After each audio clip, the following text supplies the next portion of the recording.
السلام علیکم ورحمۃ اللہ وبرکاتہ۔ بسم اللہ والصلاۃ والسلام علی رسول اللہ، اما بعد۔ ریاض الصالحین کے باب الاخلاص پہلے باب سے ہم انشاءاللہ آج حدیث نمبر 3 پڑھیں گے۔ حدیث ہے وعن عائشہ رضی اللہ عنہا قالت قال النبی صلی اللہ علیہ وسلم لا ہجرت بعد الفتح ولكن جہاد ونیۃ واذا استنفرتم فانفروا، متفق علیہ۔ سیدہ عائشہ رضی اللہ عنہا سے روایت ہے، نبی صلی اللہ علیہ وسلم نے فرمایا فتح کے بعد ہجرت نہیں، البتہ جہاد اور نیت باقی ہے۔ جب تمہیں جہاد پر نکلنے کے لیے طلب کیا جائے تو فوراً نکل پڑو۔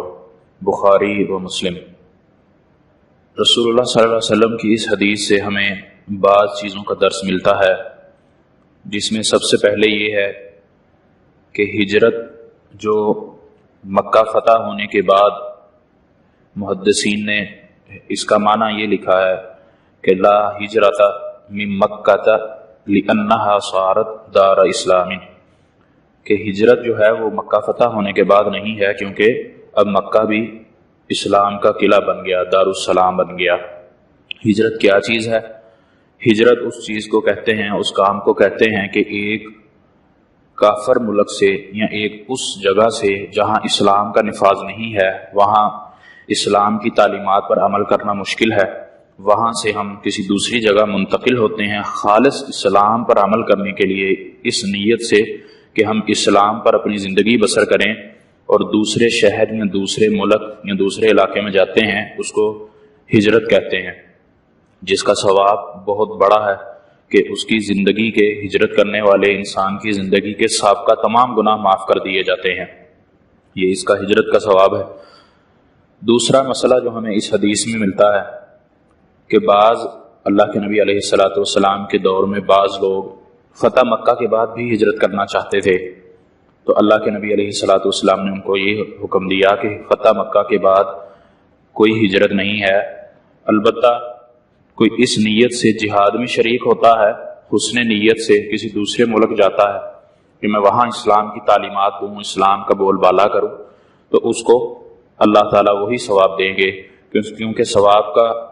جو راستہ ہے، ان ثواب کا جو سلسلہ ہے، اسے منقطع نہیں کیا گیا۔ اسی طرح ایک اور مسئلہ جو ہمیں اس حدیث میں ملتا ہے وہ نیت کا ہے۔ یہاں پر بھی امام صاحب جو اس باب میں حدیث لے کر آئے، اس میں یہ واضح ہے کہ نیت پر دار و مدار ہے، عمل کا جو اس نے کام کرنا ہے، اس کا اخلاص ہے، وہ نیت پر ہی ہے۔ اس کو جو ثواب ملے گا وہ اس کی نیت کو دیکھ کر ہی ثواب ملے گا کہ اس کے دل کا ارادہ کیا ہے، اس کی نیت کیا ہے۔ اسی طرح اور ایک مسئلہ جو ہمیں اس حدیث سے ملتا ہے وہ یہ ہے کہ جب کسی ملک کو یا جب کوئی علاقہ دار السلام بن جائے، جہاں اسلام کی تعلیمات پر عمل کرنا آسان ہو جائے، اسلامی احکامات کا وہاں نفاذ ہو، حدود اللہ موجود ہوں، تو وہاں سے پھر ہمیں کسی دوسرے ملک کسی غرض سے نہیں جانا چاہیے کہ ہم وہاں اپنی ملک کو بدل لیں یا اپنا گھر بدل لیں یا کسی ایسی جگہ چلے جائیں جہاں اسلام کی اس طرح کی تعلیمات نہ ہو سکیں، تو یہ اسلام میں کوئی اچھی بات نہیں ہے۔ اسی طرح ایک مسئلہ جو ہمیں اور اس حدیث سے ملتا ہے وہ یہ ہے کہ اسلامی ملک کو خالص مال کے لیے یا دولت کے لیے یا ذریعہ معاش کے لیے چھوڑ کر کسی غیر اسلامی ملک میں جانا قطعاً درست نہیں ہے۔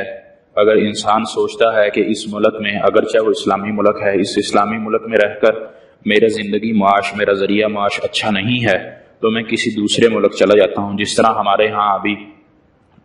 کافی بعض لوگوں میں یا کافی زیادہ میں دیکھنے میں آتا ہے کہ وہ یورپین کنٹریز میں چلے جاتے ہیں جو خالصتاً دارالکفر ہیں، کفر کے ملک ہیں، اسلام کے ملک نہیں ہیں، اور وہ اپنی پورے اہل و عیال فیملی کے ساتھ وہاں سیٹ ہونے کی کوشش کرتے ہیں یا سیٹ ہوتے ہیں، اور وہ بذات خود مسلمان ہیں اور ایک اسلامی ملک سے اس طرف جاتے ہیں یا اس ملک سے جو خالص اسلامی تو نہیں ہے لیکن اسلام کی تعلیمات پر عمل کرنے کے لیے وہ آزادی دیتا ہے۔ اسلام کی تعلیمات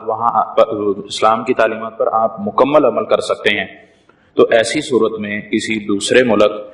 کافر ملک میں جانا درست نہیں ہے۔ اللہ تعالیٰ سے دعا ہے کہ اللہ تعالیٰ ہمیں خالص نیت پر عمل کرنے کی توفیق عطا فرمائے اور ہمارے دلوں میں ہر عیب سے ہمیں پاک فرمائے۔ اور ہمارے دل کے ارادے کو اور خالص نیت کو پر عمل کرنے کی توفیق عطا فرمائے۔ ایک چیز اس حدیث سے اور بھی یہ نکلتی ہے کہ اگر انسان اپنے دل میں جہاد کا ارادہ اپنی زندگی میں نہ رکھے تو اللہ کے نبی صلی اللہ علیہ وسلم نے ایک دوسری حدیث میں فرمایا ہے کہ وہ انسان جہاد کی تڑپ لیے بغیر اگر وہ مر جاتا ہے، اس دنیا سے چلا جاتا ہے، تو وہ نفاق کی ایک علامت پر مرتا ہے۔ تو ہمیں جہاد کی تڑپ، جہاد کی رغبت، وہ بھلے جسمانی ہو، مالی ہو، کسی بھی طریقے سے ہو، وہ اپنے دل میں ضرور رکھنی چاہیے اور اس پر عمل کرنا چاہیے۔ جتنی استطاعت ہو اس استطاعت کے مطابق ہمیں اس پر عمل کرنا چاہیے۔ اللہ تعالیٰ سے دعا ہے کہ اللہ تعالیٰ ہمیں صحیح عمل کرنے کی توفیق عطا فرمائے اور صحیح منہج سمجھ کر اس پر ڈٹے رہنے پر ہمیں توفیق دے۔ وما توفیقی الا باللہ علیہ توکلت و الیہ انیب۔